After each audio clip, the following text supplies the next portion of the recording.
ዝም ብለን የተቀመጥን እንዳይመስላችሁ።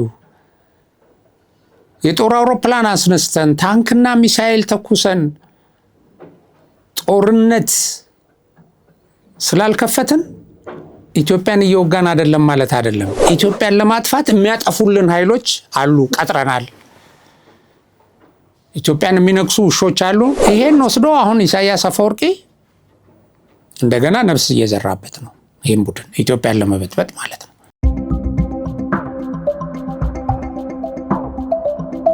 ሰላም ጤና ይስጥልኝ። የሀቅና ሳቅ አድማጭ ተመልካቾቻችን ሰላም። ያው እነሆ እንግዲህ ቀናችንን ጠብቀን ከች ብለናል።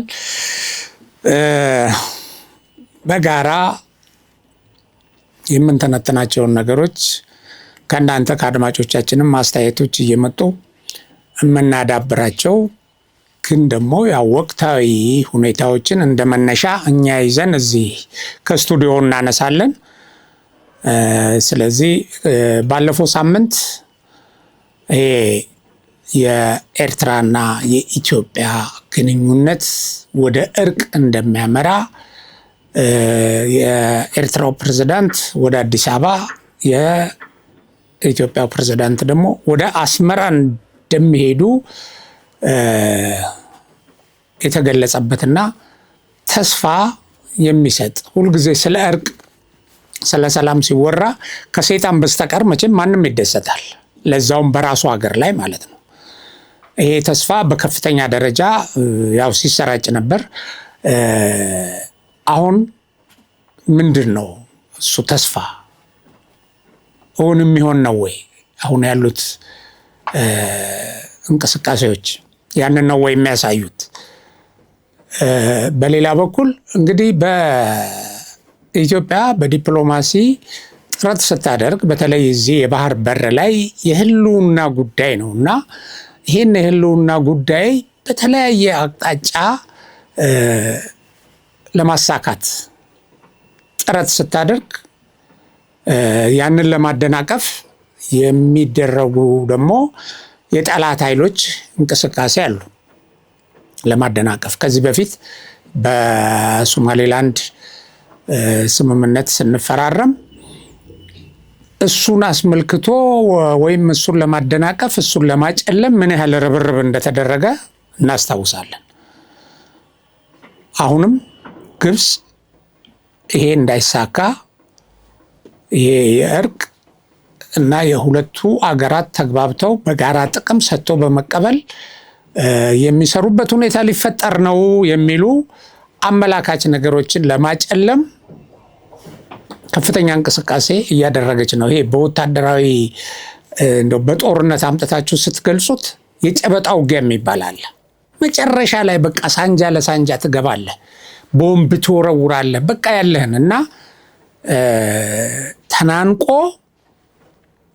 የአንዱ ሌላውን አጥፍቶ ተጨፋጭፎ አንድ ስኬት ለማምጣት የሚደረግ ወይም ህልውናን ለመከላከል የጨበጣ ውጊያ ይደረጋል እና አሁን ግብፅ የጨበጣ ውጊያ ላይ ነው ያለችው።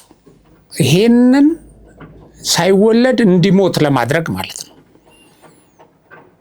ያው እንደ አያችሁት ወይ እንደሰማችሁት ብዙዎቻችሁ ሰምታችሁ ሊሆን ይችላል። አንድ ከፍተኛ የግብፅ የልዑካን ቡድን በድንገት ወደ ኤርትራ ሄዶ ከኤርትራው መንግስት ከሻዕቢያ ጋር የተለያዩ ስምምነቶችን ተፈራርሟል። ከዚህ ውስጥ እንግዲህ አንደኛው ስምምነት ስትራቴጂክ የሆነውን የቀይ ባህር በጋራ ለመጠበቅ የተፈራረሙበት ነው። የቀይ ባህርን ደህንነት በጋራ ለመጠበቅ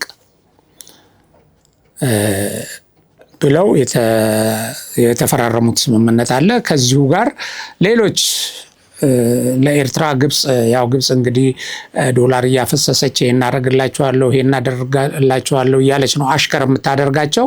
ይሄንን የምንጊዜም ጠላት የሆነውን ሻዕቢያም ወይም አሽከሯ የሆነውንም በዚህ መሰረት ይሄ ምዕራባውያን በተለይ ደግሞ አሜሪካኖች ቀጠናው ላይ መተው የራሳቸውን ኢንተረስትም ለማሳካት ለራሳቸው ኢንተረስት በሚጠቅማቸው መልኩ ደግሞ ከኤርትራም ከኢትዮጵያም የሚያገኙትን ነገር ለመጠቀምና እነዚህ ሁለት ሀገሮች ደግሞ በጋራ አስተሳስረው ቀጠናው ሰላም እንዲሆን ከሁከት የጸዳ እንዲሆንና የነሱን ናሽናል ኢንተረስት ለማስከበር የሚያመቻቸውን ሁኔታ ለማደላደል ፍላጎት እንዳላቸው የሚያሳዩ ምልክቶች ታይተዋል። እና ይሄንን መሰረት በማድረግ ግብጾች መጥተው ይሄን ለማደናቀፍ ሰርተዋል። ዴሊበሬትሊ ይሄን ለማደናቀፍ የተሰራ ስራ ነው።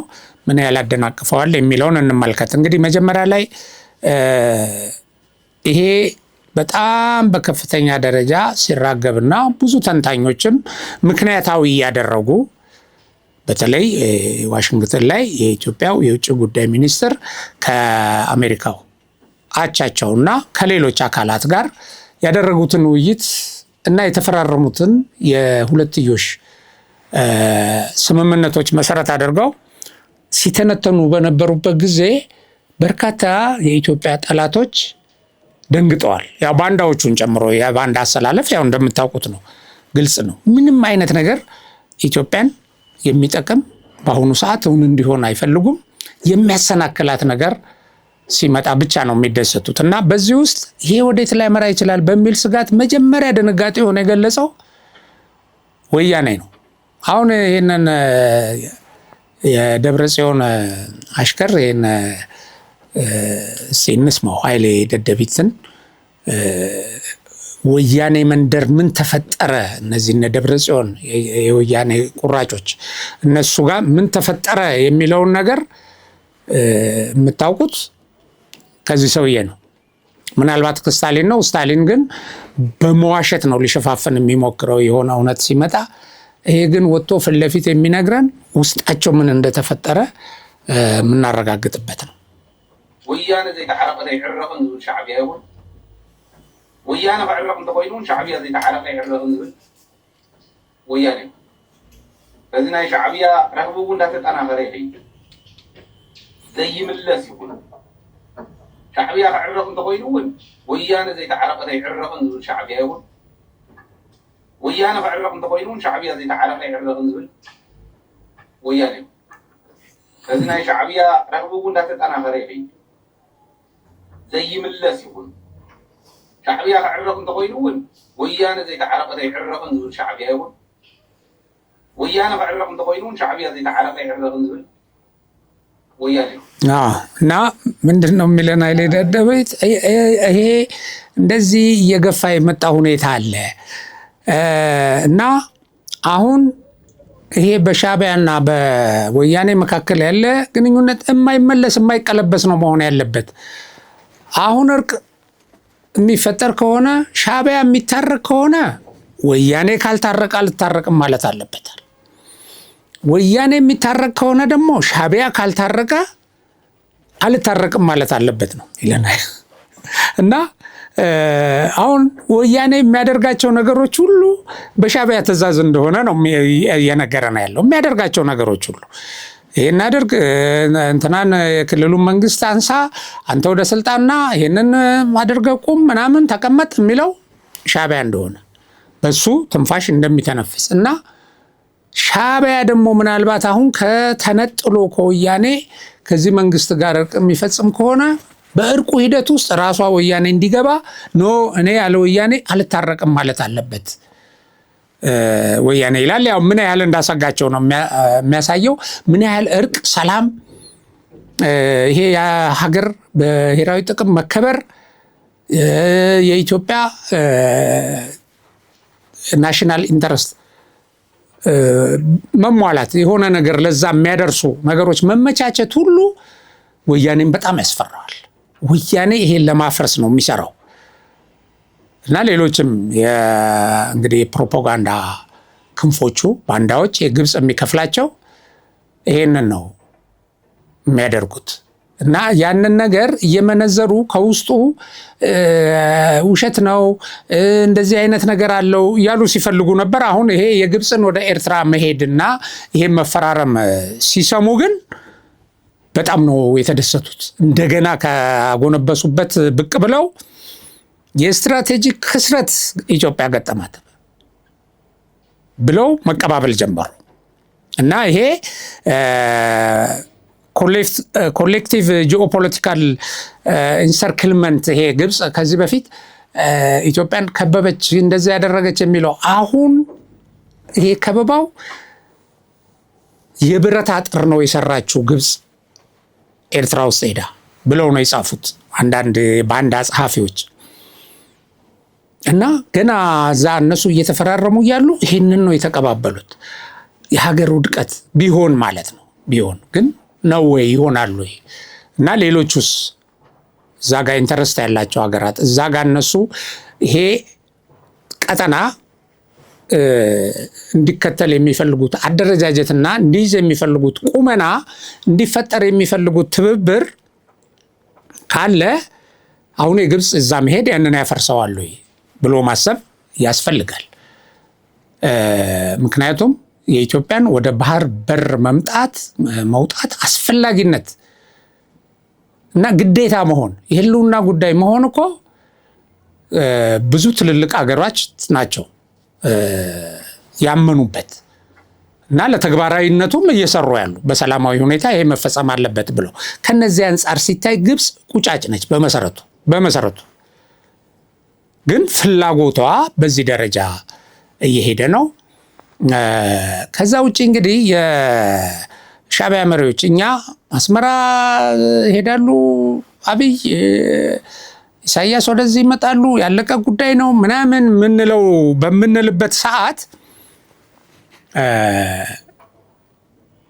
የሻዕቢያ እንትኖች ግን እንደዛ አይነት ነገር አልነበረም እያንጸባረቁ ያሉት። ከዚህ በተቃራኒ ነው። ጥላቻቸው እንዳለ መሆኑን ነው የሚያሳየው። እና አሁን በአሜሪካ የኤርትራ አምባሳደር ሶፊያ የሚባሉት ወጥተው ኢትዮጵያ ቀጠናውን እየበጠበጠች ያለች ሀገር ነች ብለው ነው ክስ ያቀረቡት። እና የኢትዮጵያ ሰላም አታመጣም። ይሄ አሁን እነዚህን የምዕራባውያንን ትኩረት ለማስቀየር አሜሪካኖች ባለፈው ስምምነቱ ሲደረግ እንደሰማችሁት የምስራቅ አፍሪካን ቀጠና ሰላም በማድረግ ረገድ የቀጠናውን ደህንነት በመጠበቅ ረገድ ኢትዮጵያ የሚኖራት ሚና ወሳኝ ነው፣ ለአሜሪካም በዚህ ዘርፍ ጠንካራ ተባባሪ የምትሆነው ኢትዮጵያ ነች ብለው ነበር። ያው የመሳሪያ ማዕቀብ ግዥም ምናምን ባነሱበት ጊዜ አይተነዋል ባለፈው ሳምንት። ይሄ በሚደረግበት ሰዓት ይሄ ድርድር በሚደረግበት ሰዓት የኤርትራው አምባሳደር ወጥተው ኢትዮጵያ ቀጠናውን የምታተራምስ ጸረ ሰላም ነች ብለው ለዛ ይተነትናሉ። ከሶማሌላንድ ጋር የሶማሊያ ሉዓላዊነት በጣሰ መልኩ ሜሞራንደም ኦፍ አንደርስታንዲንግ ተፈራረመች። ወደኋላ ሄደው በመተንተን በሱዳን ውስጥ የሱዳን ጦርነት እንዳይቆም ከፍተኛ እገዛ የጦር ሰፈር በመስጠት ጭምር በድሮን ድብደባ በማድረግ ጭምር የሱዳንን ሰላም እያወከች ያለችው ኢትዮጵያ ነች። እንደገና ደግሞ የባህር በር በጉልበት አመጣለሁ ብላ ጦር አዘጋጅታ ከፍተኛ መሳሪያ ገዝታ በአየርና በምድር ኤርትራን እወጋለሁ ብላ ዝግጅት ያደረገችው ኢትዮጵያ ነች። እቺን ሀገር ወዳጅ ማድረግ አደገኛ ነው። ስለዚህ ኤርትራ ለማሪታይም የሚሆን የባህር መተላለፊያ አትከለክልም፣ ዓለም አቀፍ ሕጉም በስምምነት ይደረግ የሚል ይደነግጋል። ነገር ግን ይሄ በማስፈራራትና በውጭ ኃይሎች ግፊት ተግባራዊ የሚደረግ አይደለም ብለዋል። እና ከዚሁ ጋር አያይዘው እንደው ከሌሎች ሀገር ጋር የምናደርገው ግንኙነት ምንም አይደለም፣ ኢትዮጵያ ግን የቀድሞ ቅኝ ገዣችን ስለሆነች በጥንቃቄ ነው የምናያት። ኢትዮጵያን የቆሰለ የተወጋ የተደበደበ በጦርነት ጉዳት የደረሰበት ህዝብ በቀላሉ ቁስሉ አይሽርም እና አሁንም ያ ትዝታ ነው የሚመጣበት የኤርትራ ህዝብ ብለው ይሄ የሚደረገው ነገር እንደማይሳካ መግለጽ ብቻ ሳይሆን በቃ ለኢትዮጵያ ያላቸውን ጠላትነት ነው እና ኢትዮጵያን ከሰው ኢትዮጵያ ተቀባይነት እንዳታገኝ እንደውም በጥርጣሬ እንድትታይ ከሽብር ከነዚህ ጸረ ሰላም ከሆኑ አስፈሪ ተብሎ ተርታ ከተመዘገቡ ሀገራት ጋር እንድትመደብ ጥረት አድርገዋል። ይሄን ያደረጉት በውጭ ጉዳይ ሚኒስትሩ ከአሜሪካ ውጭ ጉዳይ ሚኒስትርና ከሌሎች የአሜሪካ ባለስልጣናት ጋር ድርድር እያደረጉ በነበረበት ወቅት ነው። ተጠንቀቋት ይችን ኢትዮጵያን ለቀጠናው አስጊ ነች፣ ለኤርትራም ጠላት ነች ብለው ዘሴም እንትን ትንሽ ቋንቋ የቃላት ለውጥ አድርገው ደግሞ የማነ ገብረ መስቀል የማስታወቂያ ሚኒስትሩም ይሄን ነው ያሉት። ይሄን ነው እቺን የሶማሌላንድን አነሱ፣ የሱዳንን አነሱ። አገር ውስጥ ያሉትን ጦርነቶች ራሱ ሻቢያ ሰራሽ የሚሆኑ ሻቢያ አባባሽ ሻቢያ አንቀሳቃሽ የሆነባቸውን ጦርነቶች ሁሉ ባይዘው እኛ አምባሳደር ሶፊያም ይሄን አንስተዋል። የኢትዮጵያ ውስጥ ችግር በትግራይ ያለው፣ በአማራ ያለው፣ በኦሮሚያ በምን ያለው አዚፍ ግን ይሄን የፈጠረው መንግስት እንደሆነ አድርገው በመክሰስ ከዚህ መንግስት ጋር መስራት አይቻልም ምናምን ነው ያሉት። ይሄን አሉ። ከዛ በኋላ ግብጾች የልኡካን ቡድናቸውን ይዘው ኤርትራ ገቡ እና መፈራረም። ይሄ አሁን በፎቶ እንደምታዩት ያው ከስር ካፕሽኑ አለ እና ኤርትራና ግብጽ ማሪታይም ትራንስፖርት እና ደግሞ የቀይ ባህርን ሴኩሪቲ በጋራ ለመጠበቅ መፈራረማቸው ነው የሚያሳየው እና እዛ አካባቢ የሚመጣ ማንኛውንም ነገር በሁለታችን የጋራ ውሳኔ ካልሆነ በስተቀር ይሄን ቀጠና ለመጠበቅ ተገቢዎቹ እኛ ነን። ይሄን የሁለትዮሽ ኤክስክሉሲቭ ቱ ቦርደሪንግ ስትራቴጂ ይሄንን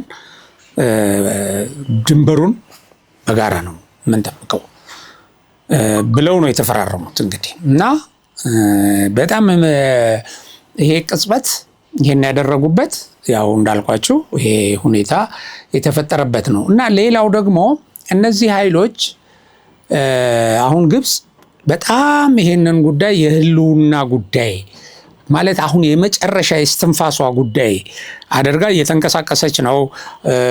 ሩዋንዳ ሄዳለች ሰሞኑን። ከሩዋንዳ ጋርም እንደዚሁ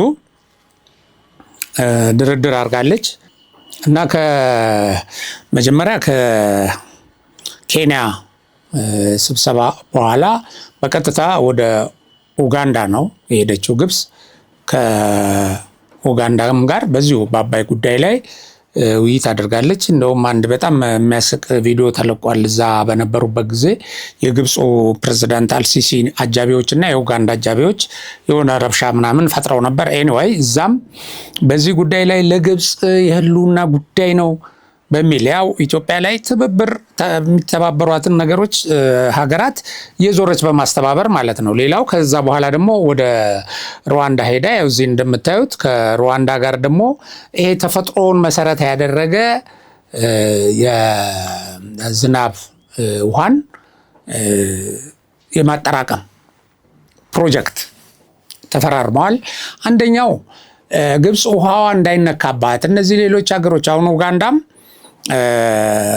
ግድብ ጀምራለሁ ብላለች። ደቡብ ሱዳንም እንደዚሁ ብላ ነበር። እነዚህ ሰዎች ወደ እንደዛ አይነት ስራ እንዳይሄዱ በሌሎች ነገር አግዛለሁ፣ ይሄ ጂኦተርማል እንትን የፀሐይ ብርሃን የሚመጣ ኃይል እንደገና ደግሞ ይሄ የዝናብ ውሃን በማጠራቀም እንደዚህ እያለች በተለያየ ቦታ እየተዘዋወረች ነው። በሌላ በኩል የሰው ሰራሽ መንገድ የአባይን ውሃ በረሃን እንዲያለማ የጀመረችው ፕሮጀክት ነበረ። እንዳልኳችሁ የመጨረሻው የህልውና ትግል በሚያደርጉበት በዚህ ወቅት የሰው ሰራሽ የአባይ ውሃን ወደ በረሃ በመውሰድ በሰው ሰራሽ መንገድ ወይ ቦይ በመቆፈር በረሃውን የማልማት ግብ ጥሎ ሲያከናውኑ ነበር። ይሄ ኒው ዴልታ ፕሮጀክት የሚባለው ባይዘው ግብጽ እኔን ሳያስፈቅዱ አባይ ውሃ ላይ ይሄን አደረጉ ምናምን እያለች ሌሎች ሀገሮችን ትከሳለች፣ ኢትዮጵያንም ትከሳለች።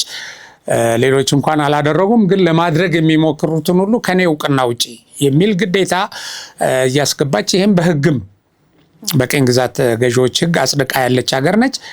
ግን ግብጽ ራሷ በአባይ ላይ የምትሰራቸውን ልማቶች አስፈቅድ አይደለም የምትሰራው ሌሎች ሀገሮችን የተፋሰሱን ሀገሮች እና አሁን ዴልታ ፕሮጀክትም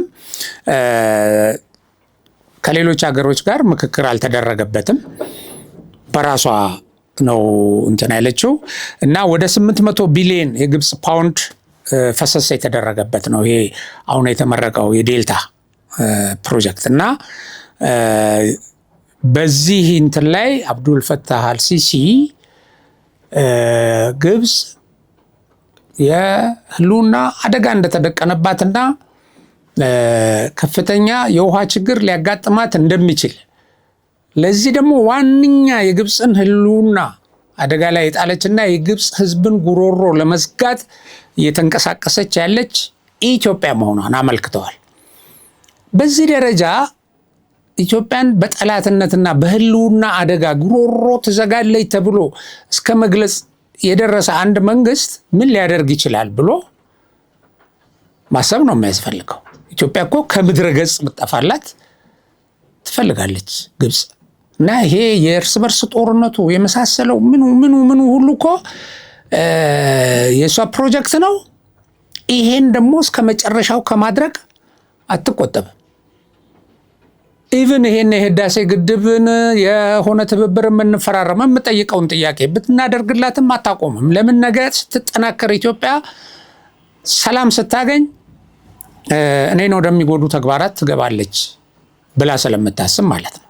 እና ለግብጽ ውሃ የህልውና ጉዳይ ነው። በጣም የሚገርማችሁ ምን ብለዋል አብዱል ፈታህ አልሲሲ? ይሄ ፕሮጀክት በግብርና ምርት ራሳችንን ለመቻል እያደረግን ላለው ጥረት ጉልህ አስተዋጽኦ ይኖረዋል ብለው ግን ደግሞ ምን ይላሉ? ግብጽ በግብርና ምርቶች ሙሉ በሙሉ ራሷን ትችላለች ሙሉ በሙሉ ራሷን ትችላለች ብላችሁ ግን አታስቡ። በፍጹም ይሄ ሊሳካ አይችልም። ምክንያቱም ለዚህ የሚሆን በቂ ውሃ ወይም በቂ መሬት የላትም ግብጽ ብለው ነው የገለጹት። እና በዚህ ደረጃ በቂ ውሃ የለንም የሚል አገር ኢትዮጵያ የህዳሴ ግድብን የሚያክል ፕሮጀክት ሰርታ ስታስመርቅና ሌሎችንም ግድቦች ለመስራት ያላትን እቅድ ሲመለከቱ እንደምን ዝም ብለው ያዋታል። ግን ከዛ በላይ እሳቸው በዛው ሰሞን አንደኛው የግብጽ ጀነራል የተናገረው ተብሎ የግብጽ ሚዲያዎች በጣም ሲቀባበሉት ህዝቡን ለማረጋጋት ኤኒዌይ ደግሞ እውነትም ነው በጣም ሲቀባበሉ የነበሩት እኛ ኢትዮጵያን የግብጽን ህልውና በዚህ ደረጃ አደጋ ላይ እየጣለች እያለች ዝም ብለን የተቀመጥን እንዳይመስላችሁ። የጦር አውሮፕላን አስነስተን ታንክና ሚሳኤል ተኩሰን ጦርነት ስላልከፈትን ኢትዮጵያን እየወጋን አይደለም ማለት አይደለም። ይህንን ሌሎች ያደርጉልናል። ይህንን የሚያደርጉልን ሌሎች አሉ እና እነዛ ሌሎች ደግሞ ይሄንን የኛን ዓላማ እና ያስቀመጥነውን ግብ በቅርቡ ያሳኩልናል ያሉት። ይህን የግብጽ ሚዲያዎች በከፍተኛ ደረጃ እየተቀባበሉት ነው ያሉት። ኢትዮጵያን ማጥፋት ማለት ነው። ይሄ ኢትዮጵያን ለማጥፋት የሚያጠፉልን ኃይሎች አሉ፣ ቀጥረናል። ኢትዮጵያን የሚነክሱ ውሾች አሉ። ኢትዮጵያን የሚበሉ ጅቦች አሉ እያበላናቸው ኢትዮጵያን እንዲበሉልን እንዲያወድሙልን የምናደርጋቸው አሉን ነው። ይሄ በጣም በጣም በጣም እንትን የሚል የግብፅን ጠላትነት የሚያሳይ ነው። እውነታውንም የሚገልጽ ነው። ሌሎቹ በሙሉ ይህንን የውክልና ጦርነት እያካሄዱላት ነው ለግብፅ። ለምን ግብፅ አውሮፕላን አስነስታ ኢትዮጵያን ትመታለች? አትችልም። ፎርዛት ማተር አቅሙም የላትም። ህግም ተጠያቂ ትሆናለች በህግም። ግን ባንዳ ስለቀጠረች ኤርትራን የመሰለ አሽከር ስላላት ኤርትራ ደግሞ ጸረ ኢትዮጵያ ኃይሎችን የተፈለፈሉትንም እያጠናከረ አዳዲስም እየፈለፈለ ኢትዮጵያን ወቅቶ የኔን ዓላማ ያሳካልኛል ብላ ተስፋ ታደርጋለች። ማለት ይሄ ኢትዮጵያ በቅርቡ ትፈራርሳለች የሚል እንደምታ ነው ያለው። ይህንን ነው ግብጾች እያሉ ነው ያሉት። እና አሁን እነዚህ ከኢሳያስ አፈወርቂ ጋር የምታዩዋቸው የኦብነግ መሪ ነን የሚሉ ናቸው። የቀድሞ የሶማሊያ ኦጋዴን ነፃ አውጪ ድርጅት የሚባለው ኦጋዴን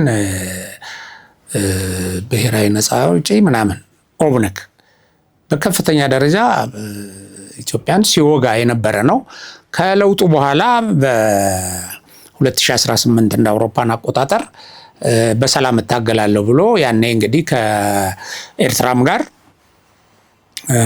መልካም የሚባል ግንኙነት መስረተን ስለነበረ ያቺ የአጭር ጊዜ ሰላም ኦነግም ኦኤልኤፍ እንትን ሲል ይሄም ኦጋዴን ሊበሬሽን ፍሮንትም መጥቶ ነበረ ወደ ኢትዮጵያ እና ከክልሉ መንግስትም ጋር ተፈራርሞ በሰላም እታገላለሁ ብሎ የቆየ ኃይል ነው። አሁን ሲያዩት እዛ አካባቢ ትልልቅ ልማት እየተሰራ ነው። ኦጋዴን አካባቢ ኢትዮጵያን የሚያበለጽግ ለኢትዮጵያ ህልውና እጅግ በጣም አስፈላጊ የሆኑ ትልልቅ ፕሮጀክቶች እውን እየሆኑ ነው በኦጋዴን ምድር ወይ በሶማሌ ክልል እና ይህንን ክልል መበጥበጥ ይፈልጋሉ። ያን ክልል የሚበጠበጥ ደግሞ ያው ኢትዮጵያን እንደሚበጠበጥ ነው። ባለፈው እነዚህ አሁን ሌላ ጽምዶ ነው እንግዲህ አሁን ይሄ ተጨማሪ የሆነ ያው ጽምዶ ያነሱት ነበር፣ እሱንም ያነሱ ነበር። የጋምቤላንም የቤንሻንጉልንም የምንም ያለውንም የሌለውንም 5 ሰው ያለውንም እያነሱ ነበር ስለ ጽምዶ። አሁን አንዳርጋቸው ጽጌም ሰሞኑን ይሄንን ሲነግረን ነበር። ይሄን ወስዶ አሁን ኢሳያስ አፈወርቂ እንደገና ነፍስ እየዘራበት ነው ይህን ቡድን ኢትዮጵያን ለመበጥበጥ ማለት ነው። ወይራስ አንዳርጋቸው ጽጌ ስለ ጽምዶ ወጥቶ እዛ ሱዳን ላይ ሲነግረን ጽምዶ በሬ ብቻውን አያርስም አለ። በሬው ተጣምረው ነው የሚያርሱት አለ። ያው አጣምሮ ሊያርስ ይሄን ፋኖን ምኑን ሊያርስበት ያለውን እቅድ ነው የነገረን። ዞሮ ዞሮ ምን ይላል? ለሰላም ነው የምንጣምረው። ይሄ ለሰላም ይላል። የሚዋጋ ኃይል ነው ግን እየሰበሰበ ያለው። የሚዋጉትን ነው አቅም እንዲፈጥሩ አንዱ አንዱን እንዲያግዝ እያደረገ ያለው። እነ ፋኖን እነ ኦላን እነ ምን እዚህ በሙሉ ጠበንጃ ያላቸውን ነው እና እቺን ሰላም የሚል ቅባት ይቀቧታል። አሁን ሰልፍም ሲያደርጉ ሰላም ምናምን ይላሉ። መንግስትን እንጥላለን አንቀጥቅጠን እያሉ የተነሱ ኃይሎች እቺ አሁን ኢትዮጵያ ከአሜሪካ ጋር እያደረገቻቸው ያሉ መቀራረቦች ሲያሰጓቸው ጦርነቱን ሁሉ ለጦርነት የሚቧደነውን ኃይል ሁሉ የሰላም ኃይል ይሉታል። ታጣቂን፣ አሸባሪን፣ ሱዳን ውስጥ እየተዋጋ ያለውን የቲፒኤልኤፍን ኃይል አገር ውስጥ የገዛ ወገኑን እያፈነ እያገተ እየጨፈጨፈ ያለን ኃይል ምርጫ የሚደረግ ቢካሄድ እገላለሁ፣ ረሽናለሁ፣ ቦምባ ፈነዳለሁ የሚልን ኃይል አጣምጄ ጽምዶ ፈጥሬ ለሰላም ይላል። መሳሪያ እያቀበለ ስልጠና እየሰጠ ማለት ነው። እና በዚህ ደረጃ ርብርብ እያደረጉ ነው ጠላቶቻችን ክልሉን ወይም የኢትዮጵያን ምድር ሰላም እንዳያገኝ ለማድረግ ኢትዮጵያን ለመበጥበጥ የልማት ጉዞዋን ለማደናቀፍ እያደረጉ ያሉትን ነገር ነው የሚያሳየንና ግን ኢትዮጵያን በጦረኝነት ይከሳሉ። ኢትዮጵያን ሊወጉ እየተደራጁ እየወጓት ለሚወጋት ኃይል መሳሪያ እያቀበሉ እና ደግሞ ወጥተው በግልጽ እኛ ቀጥታ ባንዋጋም የሚዋጋልን አለ እያሉ እየነገሩን ማለት ነው። የሚዋጋ አደራጅተናል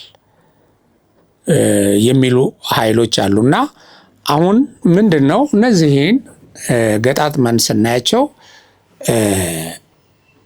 ተስፋን የሚያጨልሙ ራዕይን ለማጨናገፍ የሚሰሩ ወደፊት ስንራመድ ወደ ኋላ ሊጎትቱን የሚንቀሳቀሱ ጠላቶች አሉን። አሁን ባለፈው ስለ ተስፋ ተናግሯል። እንደዚህ ሊታረቁ ይችላሉ፣ እንደዚህ ምናምን፣ እንደዚህ የታላላቆቹን ፍላጎት እናንተ በጦርነት አታርጉ። ጦርነት ማድረግ ቀጠናውን ይበጠብጣል፣ በርካታ ሀገሮችን ስቦ ወደ ጦርነት ያስገባል። የቀይ ባህር ጉዳይ አሁን ኢትዮጵያ የባህር በር ያስፈልገኛል የምትለው ጉዳይ በጦርነት ቢሆን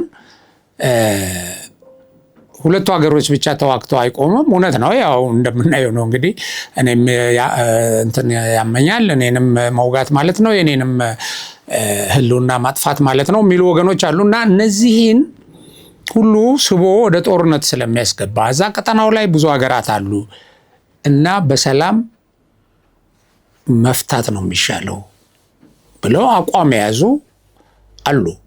በዓለም ላይ ተጽዕኖ ፈጣሪ የሆኑ ሀገራት እነዚህ ሀገራት ከኢትዮጵያ ጋር መልካም ግንኙነትን ከዚህ በፊት ኢትዮጵያ ጦርነት ትዋጋለች ብለው ይዘው የነበረውን ብድር፣ ይዘው የነበረውን እርዳታ፣ የበጀት ድጎማ፣ የመሳሪያ ማዕቀብ ይህን ሁሉ ያነሱልን እነሱ እንደሚከሱን እኛ የጦርነት ፈጣሪዎች ስለሆን አይደለም። ኢትዮጵያ ሲወጓት ነው የምትዋጋው። እንደዛም እያደረጓት ህግ እየጣሱ እያስፈራሩ ወታደር እያደራጁም እኮ አይዋጋም የኢትዮጵያ መንግስት። አሁን እኮ ወያኔ በዚህ ደረጃ ጠግቦ እያናፋ በዚህ ደረጃ እየተወራጨ እንዲያደርጋለሁ እያለ ከጠላት ጋር ተሰልፍ ያለው ከውጭ ጠላት ጋር እያለ ህግ ጥሶ ህገ መንግስት ጥሶ የፕሪቶሪያ ስምምነትን አፍርሶ የሚንቀሳቀስ ድርጅት ብዙ ሰዎች ለምንድን ነው በጦርነት አንድ የማይላቸው? ኢቨን የትግራይ ተወላጆች በቃ እነዚህን ሰዎች ከእንትናችን ላይ ያንሳልን የኢትዮጵያ መንግስት ይችላል፣ እነዚህን ሰዎች ጸጥ ማድረግ ይችላል እና ያደርግልን እያለ ህዝቡ፣ መንግስት ግን ወደ ጦርነት እየገባ አይደለም። አሁን እነ ደብረጽዮን ከቦን ዙሪያችንን አሁንም አጠፋቸዋለሁ እያለ አውሮፕላን ባናታችን ላይ እንደዚህ ምናምን እያለ እነሱ ማአት ነገር ሲያደርጉ እንደዚህ እያሉ ይከሳሉ። ከመንግስት ባህሪ ውጭ መንግስት ሀገር እያለማ ነው፣ ምርጫ ለማካሄድ ዝግጅት እያደረገ ነው እና ይሄን ተገንዝበው ትልልቆቹ የስለላ ድርጅት ያላቸው ጠንካራ የስለላ ድርጅት የሚመረምሩ የከሰስከውን ያመለከትከውን ሁሉ አምኖ የማይቀበል አለ። አሁን ባለፈው ሱዳን ላይ ድሮን እንደዚህ ተደረገ ምናምን አይደለም፣ ኢትዮጵያ አይደለችም። ወደ ጦርነት ለመግቢያ የተፈጸመ ሴራ ነበር። እንደዛ አይነት ነገሮችን እያየ እንደውም ኢትዮጵያ በቀጠናው ሰላም ለማምጣት አስፈላጊ ሀገር ነች ብለዋታል እና አሁን ደግሞ እቺ ሁኔታ ስትፈጠር ግብጾች ያው እንዳየነው ሄደው ኤርትራን ባህርሽን የምጠብቀው እኔ ነኝ፣ ከኔ ጋር ነው የምጠብቂው፣ ሌሎች ነገሮች ደግሞ ለአንቺ ድጋፍ አደርጋለሁ። አሁን ድህነትሽን ተንተርሰው ሰጥቶ በመቀበል የሚሉ ይሄ ትራንስፖርት፣ ይሄ ውሃ ምናምን እኔ ነኝ የምሰራልሽ፣ ይሄን ተፈራርመዋል። እንደዚህ ነው። ጅቡቲም ሄዳ ባለፈው ከጅቡቲ ከኢትዮጵያ ኤሌክትሪክ ትገዛ ነበር። ይሄንን እኔ የፀሐይ ኃይል የጂኦተርማል ኃይል ይሄንን አደርግልሻለሁ፣ ከኢትዮጵያ ጋር ያለውን አቁሚ። ኬንያም ሄደው እንደዚህ ነው ሲያደርጉ የነበሩት እና እነዚህ መሯሯጣቸው የኢትዮጵያ የዲፕሎማሲ ድክመት ሊሆን አይችልም። አልሲሲ ደግሞ ህልውናዬ ነው አለ እኮ። አሁንም ቢሆን በውሃ እና በግብርና ራሴን አልችልም እንዳታስቡት አለ። ወደፊትም ተስፋ የለም አለ። እንዲህ አይነት የውሃ እጥረት አለብኝ ብሎ የሚያስብ መንግስት ሌላ የውሃ ፍሰቴን ይቀንስብኛል ብሎ የሚሰጋበት ሁኔታ ሲፈጠርበት ጨበጣ ውጊያ ያደርጋል። አሁን ጨበጣ ውጊያ ነው የተከፈተው ኢትዮጵያ ላይ። ከፊት ለፊት እነዚህን የቀጠራቸውን ጥይት ሰጥቶ ቀጥሉ የመጨረሻ ህልውናችን ነው ይላል። ሌሎች የሞቱትንም የደከሙትንም ጎትቶ አምጥቶ ደግሞ ተዋጉልኝ ይባካቸው፣ የኔን ውጊያ እኔ ገንዘብ ሰጣቸዋለሁ፣ መሳሪያ አቀብላቸዋለሁ እያለ ነው። የጦር አዝማቹ ደግሞ ሻዕቢያ ሆኖ ይሄንን እያካሄደለት ነው። እና ይሄ ተፈጠረ ተብሎ ግብፅ ሄዳ ከኤርትራ ጋር ተፈራረመች ተብሎ አካኪ ዘራፍ ማለት በቃ ኢትዮጵያ ያለቀላት፣ ተከበበች። ግብፅ በብረት አጥር ኢትዮጵያ ምላውሻ ከለከለቻት። ቢሆን እንኳን የምንወጣበትን መንገድ ብትከለክለን አያሳዝነንም? እኛ እንደ ዜጋ ህዳሴ ግድብን በመስራታችን ምክንያት እኮ ነው ይሄ የሆነው። ሌላ ደግሞ አሁን ሰሞኑን ከዚሁ ከዋሽንግተኑ ድርድር ጋር የሆነች ነገር ከዛ መዛው አውጥተው በህዳሴ ግድብ ላይ ድርድር ተደርጓል ማለት ተነስቷል። አጀንዳ ሆኖ የህዳሴ ግድብ ይህን የኢትዮጵያ መንግስት ባወጣው መረጃም የአሜሪካን መንግስትም በፕሬስ በተቀረበው ዘገባ ላይ ተገልጿል። አሁን ይህን ኢንቨስትመንት ነው ዲጋውት አድርገው እንዳወጡት አይነት ነገር የህዳሴ ግድብን ለድርድር አቀረበው። እኛ እኮ ቀይ ባህርን እየጠየቅን ነው። ሁለቱ ውሃዎች ተነጣጥለው አይታዩም እያልን ነው። ህዳሴያችን ወደ ቀይ ባህር መሻገሪያችን እያልን ነው። እንደራደርበታለን። የኢትዮጵያን ጥቅም በማይነካ ሁኔታ ለኢትዮጵያ ሌላ ተጨማሪ ጥቅም በሚያስገኝ የህልውና ጥያቄዋን በሚመልስ መልኩ ሰጥቶ መቀበል ማለት እኮ ይሄ ነው ጊቭ ኤንድ ቴክ የሚባለው። ዝም ብሎ እንትን አይደለም።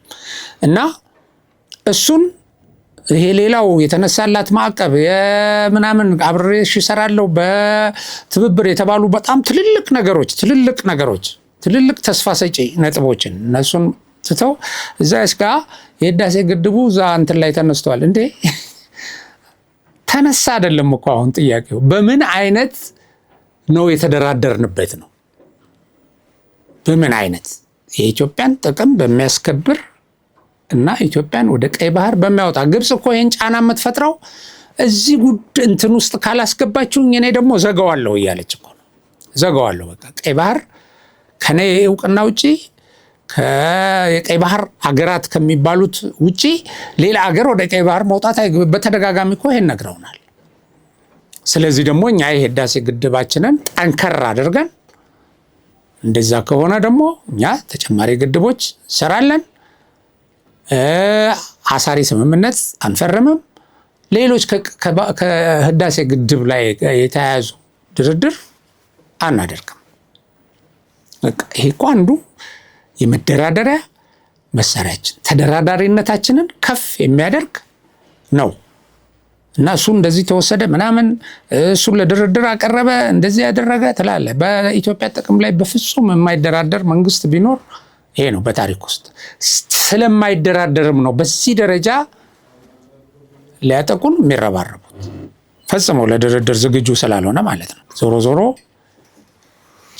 የጨለመ አይደለም። አሁንም እጃችን ላይ የምንደራደርበት ሌሎቹ ኤርትራ የቀይ ባህር ላይ እንዳለች ሁሉ ከኛ ላይ በግፍ የተነጠቀ ምንም የምትለውን ተውና፣ ግብፅም ይሄ ባህር ላይ እንዳትወጪ አድርጋለሁ የምትለው እንደዚህ እንዳለ ሆኖ እኛ ደግሞ የህልውናችንን የምናስከብርበት ቁመና ላይ ነው ያለ ነው። ይህንን ግድብ ባንጨርስ ኖሮ ያኔ በተለያየ ጊዜ በሂደት ላይ ያለ እነሱ በፈለጉት መንገድ ነው ይሄን አድርጉ ምናምን እናፈርሰዋለን ምናምን በቦምብ ልትመታው ትችላለች ከተባለበት ጊዜ እኮ ወጥተናል አሁን። እና ሌሎችም መደራደሪያዎች ግን እጃችን ላይ አሉ። ግብፅ ለምሳሌ አሁን በግብርና ምርት ራሴን መቼም ቢሆን አልችልም ተስፋ እንዳታደርጉ አለች አይደል? ስለዚህ ግብፅ የሚያዋጣት በግብርና ምርት ራሷን ችላ ሌሎችን የመመገብ አቅም ካላት ኢትዮጵያ ጋር አብራ መስራት ነው። ይሄ ነው እኮ አሁን እኛ የህዳሴ ግድብ በመስኖ አልምተን በመሳሰለው አድርገን የግብርና ምርት ደግሞ ከኛም የሚገዙ ሀገራት ጋር ሰጥቶ በመቀበል ይሄ ነው። ፈጽሞ ግን ኢትዮጵያን አንበርክኬ ነው ፍላጎቴን የምፈጽመው የሚል ጭፍን እና የኔ ብቻ ድምፅ ይሰማ የኔ ብቻ ጥቅም ይከበር የሚል ስላላት ግብፅ ነው ይሄን ሁሉ ቅጥረኛ ይሄን ሁሉ ባንዳ ቀጥራ ሰላም የምትነሳን ይሄን ሁሉ የፕሮፓጋንዳ ዘመቻ የምታካሄድብን በቅጥረኞች አገራቸውን በከዱ ሰዎች። ስለዚህ እኛ ይሄ ጉልበት ስላለን እንደራደራለን። ትልልቆቹም መንግስት እነዚህን ሁሉ ትልልቅ ነገሮችን ሲገነባ የውጭ ኃይሎችን የትልልቆቹን ትኩረት ለማግኘት ነበር። አግኝቷል። ለምሳሌ አሁን ይሄ የኢትዮጵያ እየገነባች ያለችው ግዙፍ የአየር መንገድ ወይም የአውሮፕላን ማረፊያ አሜሪካኖች ትልቅ ትኩረት ሰጥተው ከኢትዮጵያ ጋር በኢንቨስትመንት አብረን እንሳተፋለን ብለው ትኩረት ካደረጉበት ወይም አይናቸውን ከጣሉበት ፕሮጀክት አንዱ ነው። ይሄ እንዲህ አይነት ነገር ሰርቶ ይሄ ያለኝ እያለ ነው መንግስት። ይሄ ያለኝ እና ይሄንን እናንተ የምትጠቀሙበትን ሁኔታ አመቻቻለሁ፣ የኔንም ጥቅም አስከብሩልኝ እያለ ነው። እንግዲህ ኢትዮጵያ የግብርና ምርቷን ለማሳደግ የሚያስችላትን የማዳበሪያ ፋብሪካ ኦጋዴን ላይ አሁን የጠላት ኢላማ የሆነው አካባቢ ላይ ዳንጎቴ እየሰራ ነው። በ40 ወራት እንዳያልቅ ያው ጠቅላይ ሚኒስትሩ ሄደው ጎብኝተው ይሄን ነገር ዴይ ኤንድ ናይት ተሰርቶ እንዳያልቅና ለኢትዮጵያ አርሶ አደር ደርሶ የግብርና ልማታችንን ይበልጥ እንድናሳድግ ክትትል እያደረጉ ነው። ትልልቅ ፕሮጀክቶች ተዘርግተዋል እና ይሄንን ይመስላል። ጠላት ራዕያችንን ለማጨናገፍ ተስፋችንን ለማጨለም እየሰራ ነው። ይሄንን የጠላትን ፍላጎት ለማሳካት ባንዳዎች፣ አገር ሻጮች እየተባበሩ ነው። በእነሱ እጅ ነው ኢትዮጵያን መወጋው እያለ እንዲፎክር ሁሉ ድል እየሰጡት ነው።